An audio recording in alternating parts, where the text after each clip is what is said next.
मागच्या भागात आपण पाहिले, महेशचे आजोबा म्हणतात, मी त्याचे नाते तोडण्याच्या विचारात नाही, ते वाचवायचे आहे आणि ते वाचवण्यासाठी त्याला नात्यांचा मान राखायला शिकवावे लागेल. तो माझा नातू आहे, मी त्याला पूर्णपणे ओळखतो. मला माहीत आहे की त्याला योग्य मार्गावर कसे आणायचे. रचनाचे वडील म्हणतात, म्हणजे हे घटस्फोटाचे प्रकरण फक्त त्याला घाबरवण्यासाठी आहे का?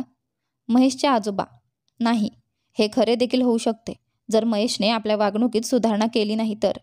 मला माहीत आहे की तुम्ही सर्वजण नाते तोडू इच्छित नाही, मी देखील नाही, परंतु स्वतःच्या स्वार्थासाठी त्या मुलीचे जीवन कसे बिघडू देऊ? माझे संपूर्ण प्रयत्न राहतील की महेश सुधारेल आणि सर्व काही व्यवस्थित होईल. रचनाचे ताऊजी म्हणतात, आम्हीही हेच इच्छितो की आमची मुलगी सुखी राहावी, परंतु असे नाते तुटले तरी तिचे भविष्य काय होईल? चूक कोणाचीही असो, परंतु लग्न तुटल्यास दोष मुलीलाच मानला जातो. त्यामुळे दुसरीकडे तिला चांगले नाते मिळणे कठीण होईल. आम्ही देखील या समाजाचा एक भाग आहोत. आम्हीही असेच करतो. आज स्वतःवर संकट आले तेव्हा कळाले. त्यांच्या बोलण्यावर महेशचे आजोबा म्हणतात, तुमची काळजी योग्य आहे, पण तुम्ही याबद्दल जास्त विचार करू नका. देवाला जर हे मान्य असेल तर सर्व काही ठीक होईल. तुम्ही दोघेही ही गोष्ट कोणालाही सांगू नका, घरातल्या स्त्रियांनाही नाही, कारण त्यांना ही गोष्ट कळली तर महेशपर्यंत पोहोचेल आणि ते मी इच्छित नाही. ते दोघेही त्यांना खात्री देतात की ही गोष्ट त्यांच्यापर्यंत मर्यादित राहील. नंतर रचनाचे ताऊजी रमेशला सांगतात की त्यांचा बिछाना लावून द्यावे आणि त्यांना आराम करायला सांगतात. संध्याकाळी चहा घेतल्यानंतर आजोबा घरी जाण्याची इच्छा व्यक्त करतात. तेव्हा रमेशचे वडील त्याला आजोबांना सोडून यायला सांगतात. रमेश त्यांना घरी सोडायला जातो आणि बघतो की महेश आणि त्याचे वडील त्याच्या आजीजवळ बसले होते आणि तिघेही कोणत्या तरी गंभीर चर्चेत व्यस्त होते. त्यांच्या येताच ते शांत होतात. रमेश घरात गेला नाही, तो गेटवरच आजोबांना सोडून परत आला. आजोबांनी जरी सांगितले तरी त्याने सांगितले की सध्या सगळे नाराज आहेत, म्हणून नंतर कधीतरी येईन. आजोबा जसेच त्यांच्या जवळ जातात, महेशचे वडील नाराज होऊन बोलतात, बापूजी, हे काय केलेत तुम्ही? तुम्ही बोलला असतात तर ते मानले असते, पण तुम्ही त्यांच्या म्हणण्याला विरोध केला नाही. उलट त्यांनी जे केले ते देखील तुम्ही योग्य ठरवले आणि त्यात सुमनलाही तिकडे सोडून आलात. आम्ही सुमनला सोबत घेऊन गेलो नसतो तर त्यांनी घटस्फोटासारखे बोलले नसते. आजोबा शांतपणे त्यांच्या बोलण्यावर ऐकतात आणि मग उत्तर देतात, एक सांग, त्यांनी जे केले ते तुला दिसते आणि तुझ्या या लाडक्या मुलाने किती चुकीचे केले ते तुला का दिसत नाही? तू त्याची बाजू घेऊन त्याच्या चुकीला योग्य ठरवतोस. तर मी तरी योग्य गोष्टींची बाजू घेतली आहे आणि सुमनचं सासर आहे ते, त्यामुळे ती तिथेच असली पाहिजे. जर तिच्याशी काही चुकीचे झाले असते तर मी तिलाही तिथे जाऊ दिले नसते. आजी म्हणतात, एकदा चूक केली म्हणजे याचा अर्थ असा नाही की तो नेहमीच चूक करेल. एवढ्या मेहनतीने त्याच्या आत्याने हे नाते जुळवले होते आणि तुम्ही ते तोडण्यास होकार दिलात. आजोबा म्हणतात, त्यांनी याला सुधारण्यासाठी वेळ दिला आहे, म्हणून ते सुधारून आपले नाते वाचवावे. सगळे काही आता त्याच्या हातात आहे. त्याच्या वाईट सवयींमुळे आणि संगतीमुळेच नाते तुटायच्या काठावर आले आहे. जर त्याने वाईट सवय आणि संगती सोडली तर कदाचित नाते परत जुळू शकते. आजी म्हणतात, हे सगळे निमित्त आहेत, आता कोणीच पाठवणार नाही. पाठवायचे असते तर अशा गोष्टी केल्या नसत्या. त्यांच्या आता काय समस्या आहे? त्यांचे घर तर सुनेने भरले आहे. ते मुलीचे दुसरीकडे लग्न लावून देतील. आपले अंगण मात्र रिकामेच राहिले. आजोबा थोडे रागात म्हणतात, हे बोल आपल्या लाडक्याला समजावून सांग. सुनेला सुखात ठेवले असते, तिला त्रास दिला नसता तर हा दिवस बघायची वेळच आली नसती. पण तुम्ही दोघे आई आणि मुलगा त्याला समजावण्याऐवजी त्याचीच बाजू घेत आहात. यामुळे त्याला चुकीचे करण्यासाठी प्रोत्साहन मिळते. महेश, जो इतक्या वेळापासून शांतपणे हे ऐकत होता, म्हणतो, आजोबा, मी तर सुधारलोय. आता मी काही चूक करत नाही आणि तुम्हाला माझे मित्र आवडत नाहीत म्हणून तेही सोडलेत. नशा करणेही सोडले. काम झाल्यावर लगेच घरी येतो. त्याचे आजोबा म्हणतात, अरे मला शिकवतोयस काय? तू कितीही चोरी छुप्या गोष्टी कर, मला सगळं कळते. तुला काय वाटते, तू सगळ्यांना झोपल्यावर तुझी मैफिल जमवशील आणि कोणालाच काही कळणार नाही? अरे मी तुझ्या वडिलांचा बाप आहे, तुझ्या सगळ्या चालीकडे लक्ष ठेवतो. तुला वाटायचे की सगळे झोपले, कोणी लक्ष देणार नाही, मग तू हळूच निघून जायचास. पण मी तुझे सगळे लक्षात ठेवले होते. आधी तू फक्त सुधारल्याचा दिखावा करत होतास. आता 2 महिने आहेत तुझ्याकडे. सुधारायचे आहे तर सुधारून घे, नाहीतर मग असंच आवारा फिरत राहा. मी त्यांच्याशी पुन्हा काही बोलणार नाही. आणि हो, माझ्याशी हुशारी करू नकोस. काहीच लपलेले नाही माझ्यापासून. जसे महेशच्या घरात सगळे आजोबांवर नाराज होते, तसेच रचनाच्या घरातही वेगळे वातावरण नव्हते. जरी रचनाचे वडील आणि काका यांना सत्य माहीत होते आणि रमेश आणि सुमन तर हेच इच्छित होते, त्यामुळे ते शांत होते. पण रचनाच्या ताईजी आणि मावशी खूप नाराज होत्या आणि त्यांना नाराज पाहून रचना आणि तिची आईसुद्धा चिंतेत होत्या. रचनाच्या आईला असे वाटत होते की या घरात सुद्धा रचना सुखाने राहू शकणार नाही. हे सगळे साचटीत सोडून दिले असते तर ती आता ठीक राहिली असती. जेव्हा रात्रीच्या जेवणाच्या वेळी रचनाचे वडील आणि ताऊजी अंगणात येतात, तेव्हा रचनाच्या ताईजी नाराज होऊन म्हणतात, हे काय केलं तुम्ही? असे नाते तोडल्याने किती बदनामी होईल. कधी विचार केलाय का? कोणाचे तोंड बंद करणार तुम्ही? लग्न झालेली मुलगी सासरीच चांगली दिसते. तिचे ताऊजी म्हणतात, मी तेच केले जे मला योग्य वाटले. मुलगी मारण्यासाठी दिली नाहीये त्यांना. मावशी म्हणते, महेश माफी मागत होता ना. एकदा चूक झाली. अशा छोट्या छोट्या गोष्टींवर नाते तोडले जात नाही. आणि जर नाते तोडत आहात तर दोघांचे तोडा. लग्न आटासाटात झाले, त्यामुळे तुम्ही मुलीला सासरी पाठवत नाही आहात, तर त्यांची मुलगी इथे ठेवण्याचा काही अर्थ नाही. ताऊजी म्हणतात, जेव्हा त्यांना त्यांच्या नात्याचा कोणताही त्रास नाही तर तुम्हाला कसला त्रास आहे? मावशी म्हणते, नाते मी जमवले होते, त्यामुळे उत्तर द्यावे लागणार ना. त्याची आत्या तर मला बोलेल की असे नाते जमवले होते का? माझी काय इज्जत राहील नातेवाईकांमध्ये? ताऊजी म्हणतात, तुम्हाला या सगळ्या गोष्टींचा इतका त्रास होत होता तर मग असे नाते जुळवायलाच नको होते. किंवा तुम्ही आधी पूर्ण चौकशी केली नव्हती. आणि केली होती तर आम्हाला सत्य सांगायला पाहिजे होते. आम्ही तर तुमचे म्हणणे खरे मानले होते. मावशी म्हणते, नशा तर रमेशही करतो. त्याच्या नशा करण्यावर तुम्ही कोणती मोठी गोष्ट केलीत? आटासाटात असेच नाते मिळते. आता तुम्ही तिचे लग्न कुठेतरी दुसरीकडे कराल तर तुम्हाला काय वाटते, तिला चांगले स्थळ मिळेल का? सोडलेल्याशी कोणी लग्न करणार नाही. आणि करणार तरी नवरा तसाच मिळेल किंवा त्याहूनही वाईट. ताऊजी त्यांच्या अशा बोलण्यावर म्हणतात, रमेश नशा करतो हे मान्य आहे, पण त्याने कधी आपल्या बायकोवर हात उचलला नाही. नशा तर आम्ही देखील करतो, पण तुम्ही आपल्या बहिणीला विचारा, कधी तिच्यावर हात उचलला आहे का? काही झाले तर राग कोणालाही येतो, यात काही मोठी गोष्ट नाही. पण तो राग बोलण्यापुरता राहावा, तेवढे ठीक आहे. मारहाण करण्याचा नशेशी काही संबंध नाही.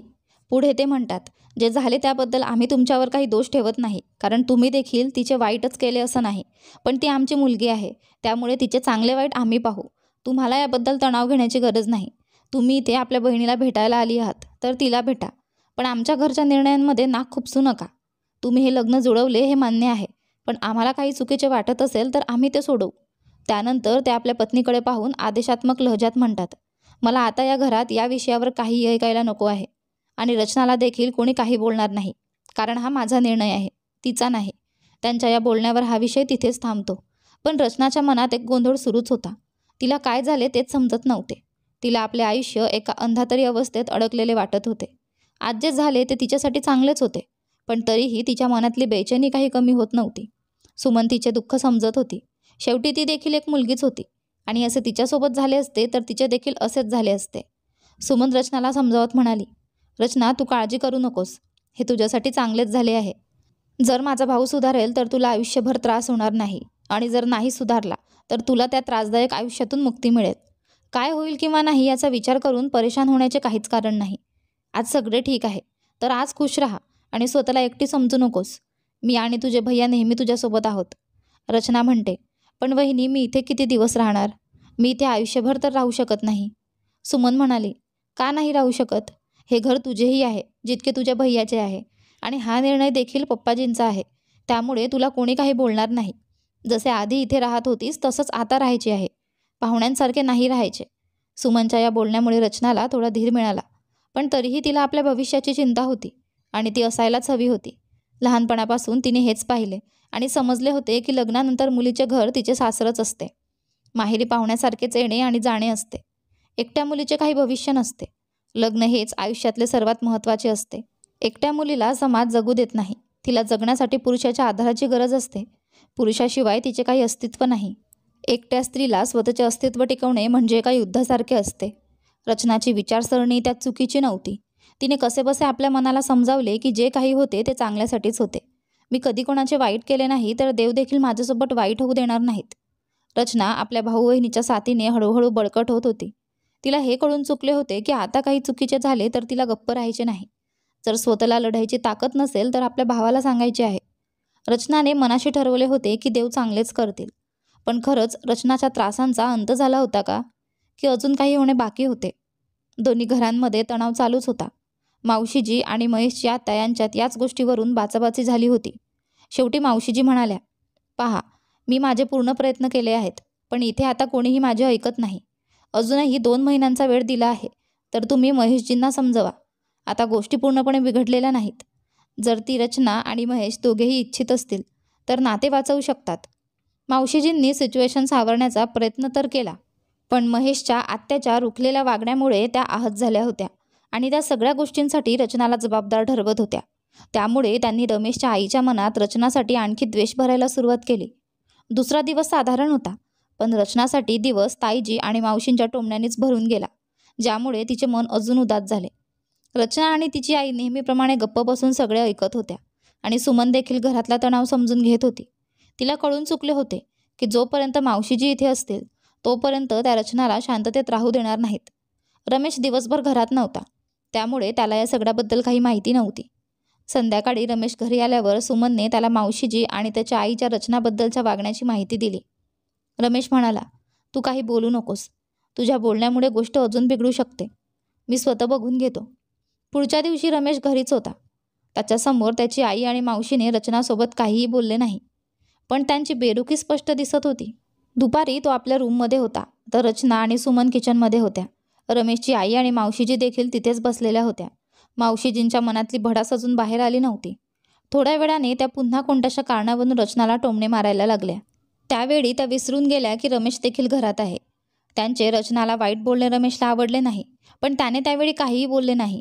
नंतर जेव्हा मावशीजी आणि त्याची आई वेगवेगळ्या ठिकाणी होत्या, तेव्हा त्याने आपल्या आईला सांगितले, आई, तू आणि मावशीजी रचनासोबत जसे वागताय ते बरोबर नाही. मावशीजींना थांबवणे तर सोडाच, पण तू स्वतः तसेच वागत आहेस. आधी तू रचनावर माझ्यापेक्षाही जास्त प्रेम करायचीस. आता असे काय झाले की तिचे इथे राहणे तुझ्या सहनशक्तीपलीकडे गेले? त्याची आई म्हणते, मी तिचे भलेच तर बघते. तुला काय माहिती आहे? ती इथे राहिली तर लोक काय काय बोलतील हे विचार केलास का? उत्तर तर आपल्यालाच द्यावे लागेल ना. रमेश म्हणतो, पप्पांनी निर्णय घेताना रचनाला विचारले नाही, मग तुम्ही तिला का सारखे टोमणे मारताय? त्यांनी त्यांना योग्य वाटले तेच केले आहे. त्यामुळे तुम्ही लोकांचे काय उत्तर द्यायचे याचा विचार करू नका.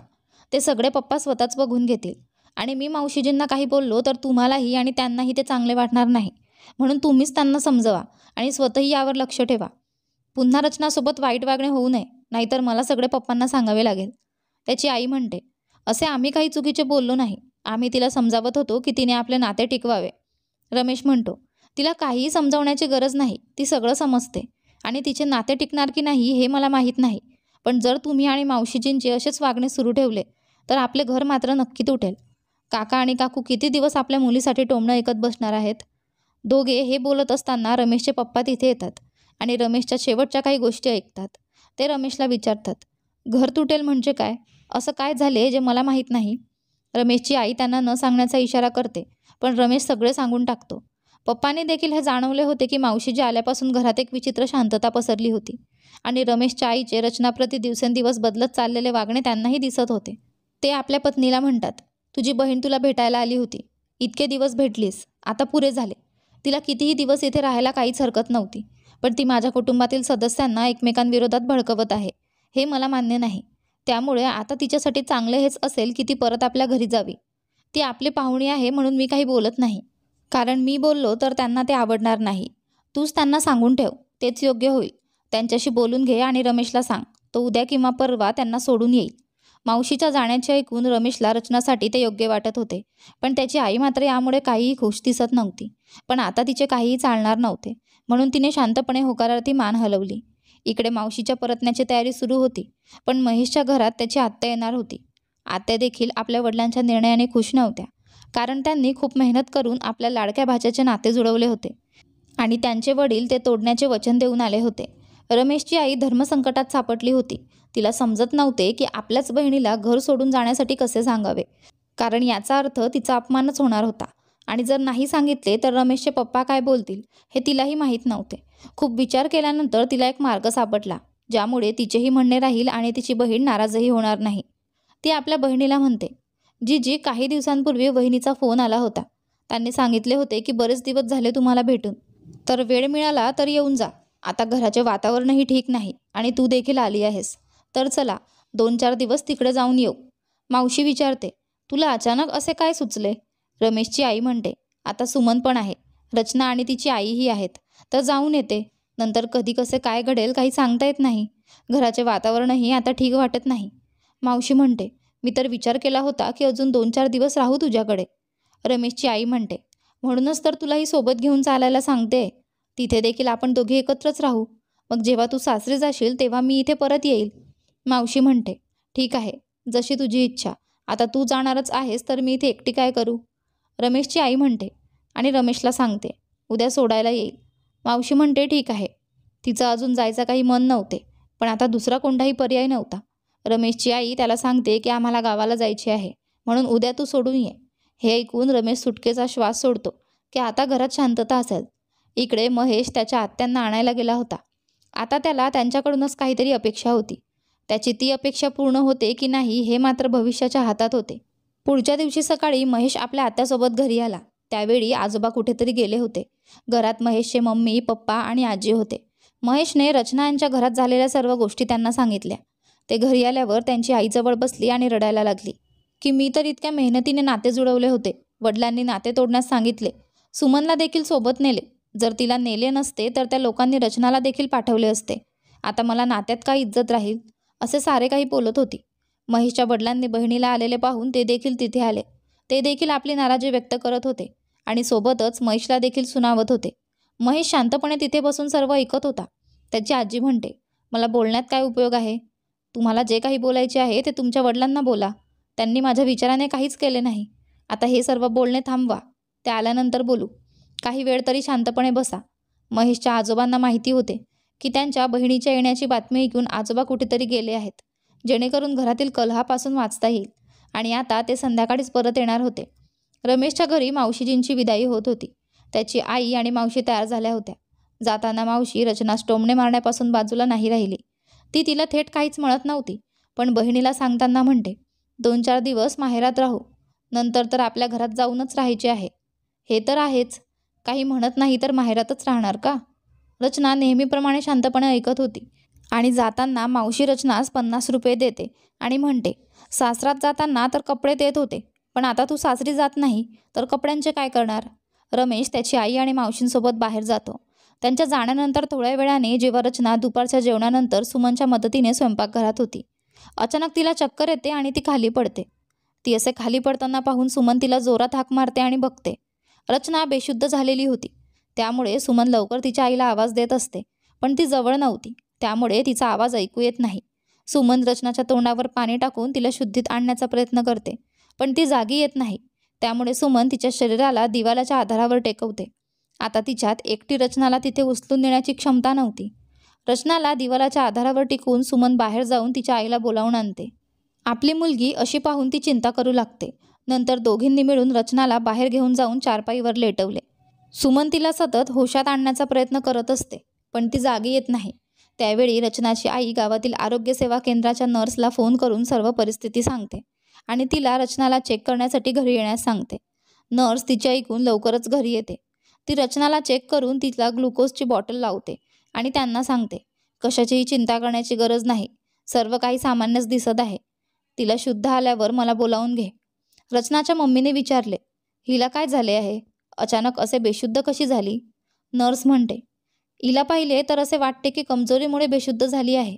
एकदम सटीक म्हणजे पूर्ण चेकअप झाल्यावरच कळेल, पण त्यासाठी तुम्हाला शहरातील हॉस्पिटलमध्ये जावे लागेल. बाकी हिच्या शुद्धीत येण्याच्या नंतर हिच्याशी बोलून सांगेल. नर्सच्या जाण्यानंतर थोड्या वेळाने रचनाला होश येतो. तिची मम्मी तिच्या डोक्यावर हात फिरवत चिंतेच्या आवाजात विचारते, तू आता ठीक आहेस ना? काय झाले होते तुला?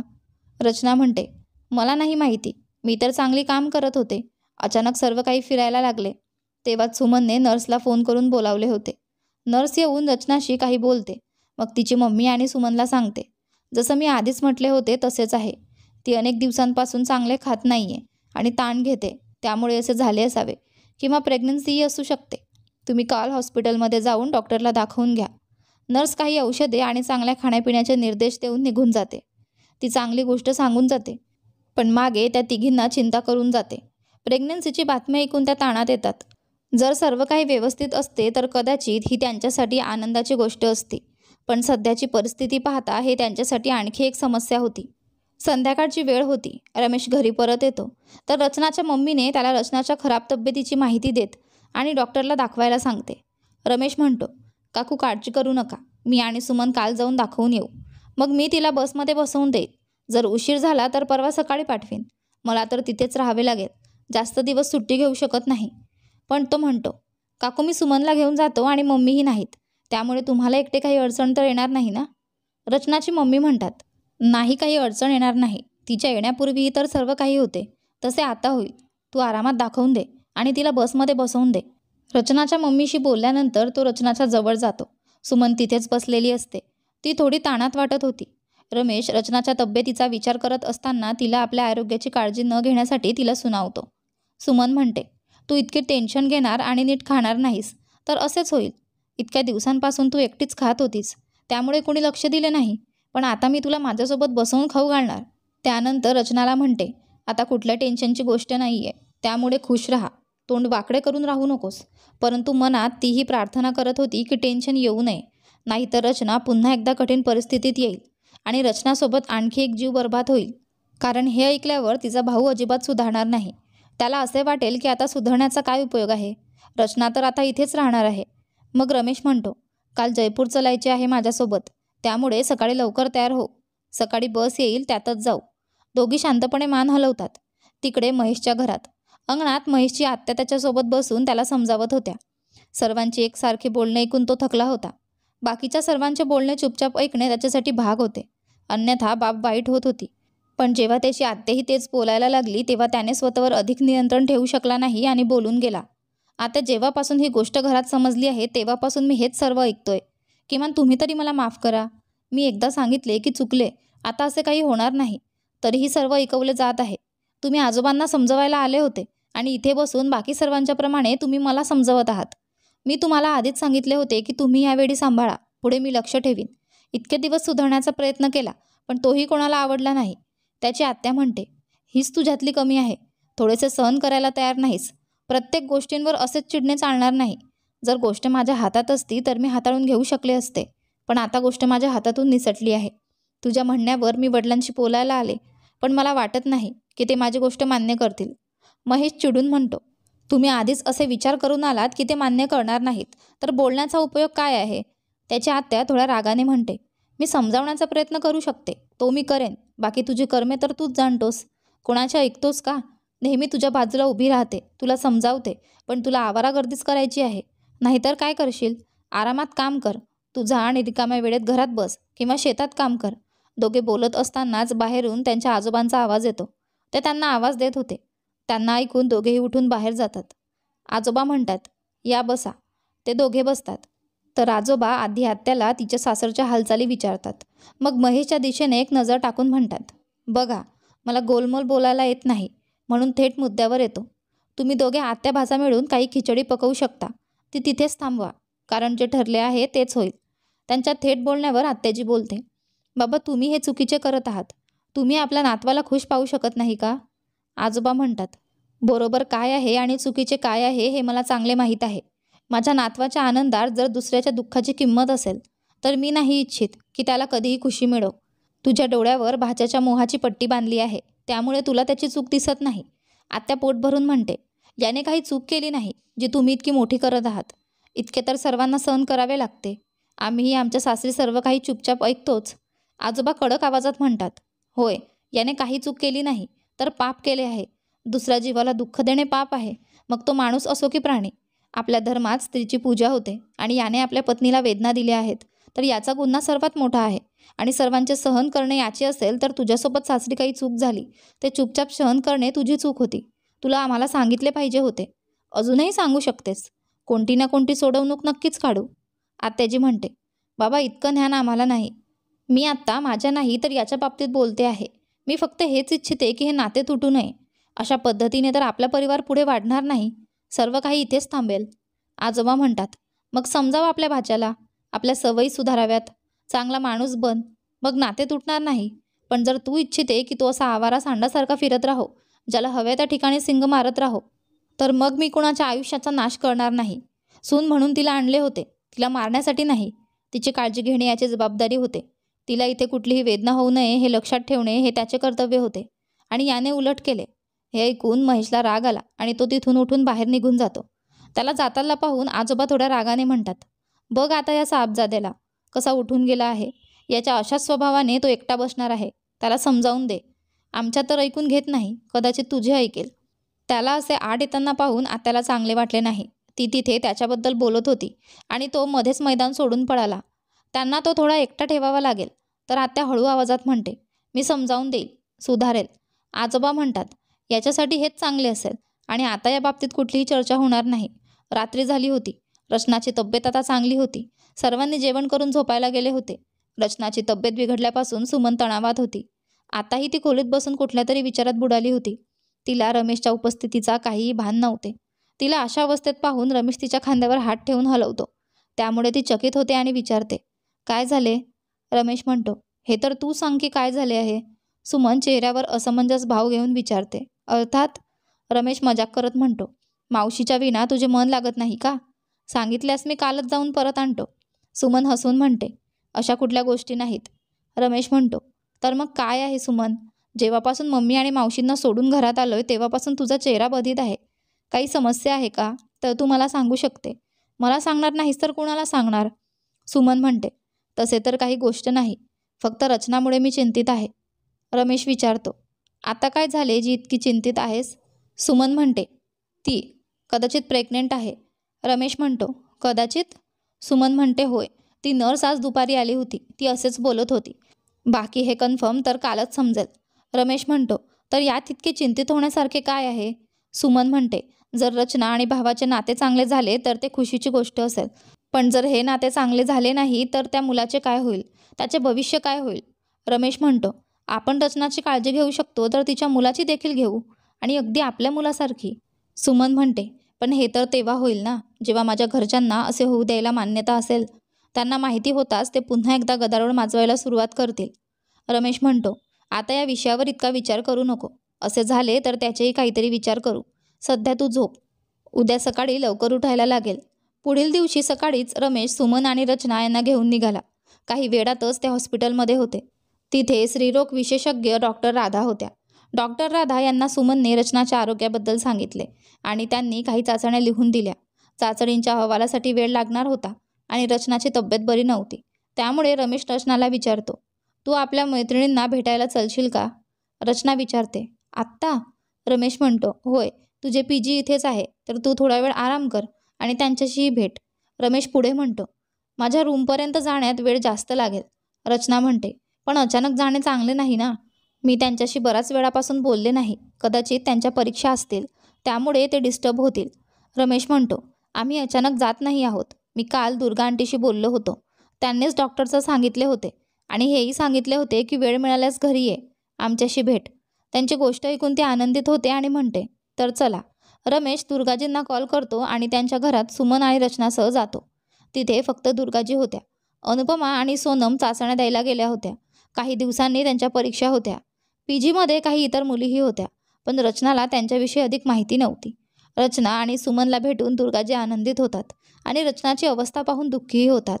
आधी ज्यावेळी रचनाच्या चेहऱ्यावर सदैव एक सौम्य स्मित असायचे आणि त्या स्मितामुळे तिचा चेहरा चमकायचा, आता त्यात एक साधी आणि फिकी स्मित होते आणि तिची चमक कमी झाली होती.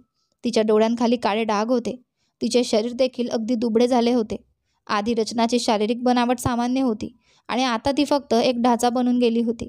काही वेळातच तिची अशी अवस्था पाहून दुर्गाजींना पण दुःख होते. त्या रचनाला विचारतात, रचना बेटा, ही तू काय अवस्था केली आहेस? इतकी कशी बदललीस? त्यांच्या बोलण्यातून रचना उदास होते. मग दुर्गाजी म्हणतात, अरे उदास नको होऊ, सगळे ठीक होईल. आपले लक्ष ठेवायला पाहिजे. जर तू असेच पातळ होत राहिलीस तर काही दिवसात गायब होशील. दुर्गाजी त्यांना जेवण करून देतात आणि म्हणतात, जर आज तिथे थांबलात तर डॉक्टरला दाखवून परत येऊ शकता.